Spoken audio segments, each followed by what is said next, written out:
মদিনার বাগানগুলোর মধ্যে এক ইয়াতিম ছেলের একটি বাগান ছিল। তার বাগানের সাথে লাগোয়া বাগানের মালিক ছিলেন আবু লুবাবা নামের এক লোক।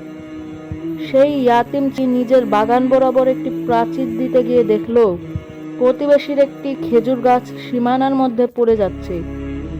ছেলেটি তার প্রতিবেশীর কাছে গিয়ে সমস্যার কথা বলে সীমানার খেজুর গাছটি কিনতে চাইল, যাতে প্রাচীরটি সোজা হয়। কিন্তু প্রতিবেশী আবু লুবাবা কোনোভাবেই রাজি হচ্ছিল না। কোনো উপায় না পেয়ে সেই ইয়াতিম রাসূলুল্লাহ সাল্লাল্লাহু আলাইহি ওয়াসাল্লামের কাছে গিয়ে পুরো ঘটনা বুঝিয়ে বলল। আল্লাহর রাসূল সাল্লাল্লাহু আলাইহি ওয়াসাল্লাম ডেকে পাঠালেন আবু লুবাবাকে। সে মসজিদে নববীতে আসলে নবী করিম সাল্লাল্লাহু আলাইহি ওয়াসাল্লাম সেই খেজুর গাছটি অর্থের বিনিময়ে হলেও ইয়াতিম ছেলেটিকে দিয়ে দিতে অনুরোধ করলেন। আবু লুবাবা যথারীতি রাজি হলো না। রাসূলুল্লাহ সাল্লাল্লাহু আলাইহি ওয়াসাল্লাম এক পর্যায়ে তাকে বললেন, তোমার ভাইকে ওই খেজুর গাছটি দিয়ে দাও, আমি তোমার জন্য জান্নাতে একটি খেজুর গাছের জিম্মাদার হব। বিস্ময়কর হলেও আবু লুবাবা তার পরেও সেই খেজুর গাছ দিতে রাজি হলো না। রাসূলুল্লাহ সাল্লাল্লাহু আলাইহি ওয়াসাল্লাম এই পর্যায়ে চুপ হয়ে গেলেন। এর চেয়ে বেশি তিনি সাল্লাল্লাহু আলাইহি ওয়াসাল্লাম তাকে আর কি বলতে পারেন। উপস্থিত সাহাবীদের মধ্যে সাবিত রাদিয়াল্লাহু আনহুও ছিলেন। তিনি আবু দাহদাহ নামে পরিচিত ছিলেন। মদিনায় তার খুব সুন্দর একটি বাগান ছিল। প্রায় 600 খেজুর গাছ ছাড়াও তার একটি মনোরম বাড়ি ও একটি পানির কুয়া ছিল সেখানে।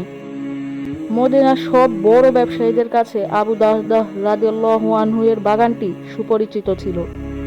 তিনি সপরিবারে সেখানে বসবাসও করতেন। আবু দাহদাহ রাদিয়াল্লাহু আনহু হঠাৎ রাসূলুল্লাহ সাল্লাল্লাহু আলাইহি ওয়াসাল্লামের কাছে গিয়ে বললেন, হে আল্লাহর রাসূল সাল্লাল্লাহু আলাইহি ওয়াসাল্লাম, আমি যদি আবু লুবাবার কাছ থেকে ওই খেজুর গাছটি কিনে এই ইয়াতিমকে দিয়ে দেই, তাহলে আমিও কি জান্নাতে একটি খেজুর গাছের মালিক হব? রাসূলুল্লাহ সাল্লাল্লাহু আলাইহি ওয়াসাল্লাম বললেন, হ্যাঁ, তোমার জন্যও জান্নাতে খেজুর গাছ থাকবে। আবু দাহদাহ রাদিয়াল্লাহু আনহুর সাথে সাথে আবু লুবাবাকে বললেন, আপনি আমার সেই সম্পূর্ণ বাগানটি গ্রহণ করে সেই খেজুর গাছটি আমাকে দিয়ে দিন। আবু লুবাবা দুনিয়াবি এই বিনিময় বিশ্বাস করতে পারছিল না।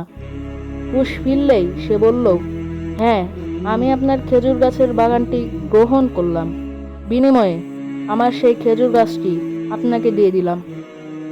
হযরত আবু দাহদাহ রাদিয়াল্লাহু আনহু সেই মুহূর্তেই খেজুর গাছটি ইয়াতিম ছেলেটিকে উপহার হিসেবে দিয়ে দিলেন। তারপর রাসূলুল্লাহ সাল্লাল্লাহু আলাইহি ওয়াসাল্লামের দিকে তাকিয়ে বললেন, হে রাসূলুল্লাহ সাল্লাল্লাহু আলাইহি ওয়াসাল্লাম, এখন আমি কি জান্নাতে একটি খেজুর গাছের মালিক হলাম? রাসূলুল্লাহ সাল্লাল্লাহু আলাইহি ওয়াসাল্লাম বললেন, আবু দাহদাহর জন্য জান্নাতে এখন কত বিশাল বিশাল খেজুরের বাগান অপেক্ষা করছে।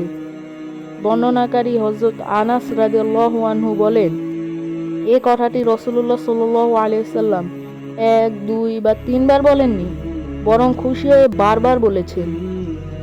শেষে আবু দাহদাহ রাদিয়াল্লাহু আনহু সেখান থেকে বের হয়ে সদ্য বিক্রি করে দেয়া সেই বাগানে ফিরে গেলেন।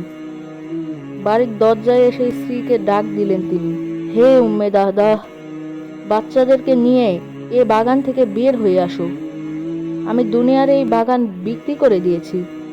তার স্ত্রী বললেন, আপনি কার কাছে এটি বিক্রি করেছেন? কে কত দাম দিয়ে এটি কিনে নিয়েছে? আবু দাহদাহ রাদিয়াল্লাহু আনহু বললেন, আমি জান্নাতে একটি খেজুর বাগানের বিনিময়ে তা বিক্রি করে দিয়েছি। তার স্ত্রী বললেন, আল্লাহু আকবার, হে আবু দাহদাহ, আপনি অবশ্যই অত্যন্ত লাভজনক একটি ব্যবসা করেছেন।